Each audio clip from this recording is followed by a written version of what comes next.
ఈ రోజు అయితే నేను మా ట్యూషన్ స్టూడెంట్స్ అయితే టెర్రస్ పైనకి అయితే వచ్చేసాము ఫన్నీ గేమ్స్ అయితే ఆడుకోవడానికి. సో మేమైతే ఫస్ట్గా అయితే ఆడాము, మధ్యలో టేబుల్ అయితే ఉంచున్నాము. సో ఎవరైతే ఫస్ట్గా వచ్చుకొని కూర్చుంటారో వాళ్ళే విన్నర్. సో నేనైతే వీళ్ళని చెప్పడానికి టేబుల్ పైన కూర్చోయండిరా అంటే టేబుల్ని వచ్చుకొని పట్టేశారు చూడండి. అండ్ ఇక్కడ కూర్చుని అయితే నవ్వుతున్నారు చూడండి, ఎంత గట్టిగా నవ్వుతున్నారు. సో సెకండ్ గేమ్ అయితే మేమైతే ఆడాము. ఫస్ట్ గ్లాస్లో వాటర్ తీసుకొని సెకండ్ గ్లాస్లో వేయాలి, సెకండ్ గ్లాస్లో వాటర్ తీసుకొని థర్డ్ గ్లాస్లో వేయాలి. అలా వేసి వేసి అయితే వీళ్ళిద్దరు అయితే విన్నర్స్ అయిపోయారు. అండ్ ఇక్కడైతే అరుస్తున్నాడు ఏమేమి గెలిచామనుకొని.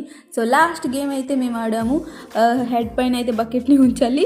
సో బకెట్ని హెడ్ పైన నుంచేని బెలూన్ని క్యాచ్ చేయాలి. అండ్ వీడైతే బకెట్ని పట్టి ఎగిరిపోతున్నాడు చూడండి గ్యాస్. అండ్ వీడు వచ్చాడు, వీడితో ఇలా ఎలా వెళ్ళిపోతున్నాడు పాములాగా. అండ్ వీడు కూడా ట్రై చేసాడు కానీ వీడిది కూడా మిస్ అయిపోయింది. అండ్ థర్డ్ మా లేడీ డాన్ వచ్చింది, అది జస్ట్ ఇలానే పట్టేస్తున్నాను కానీ దాన్ని కూడా మిస్ అయిపోయింది. సో మేమైతే చాలా ఫన్నీ గేమ్స్ అయితే ఆడేసాము. సో మీకు ఈ బ్లాగ్ నచ్చినట్లయితే like, share, comment and bye. Do subscribe.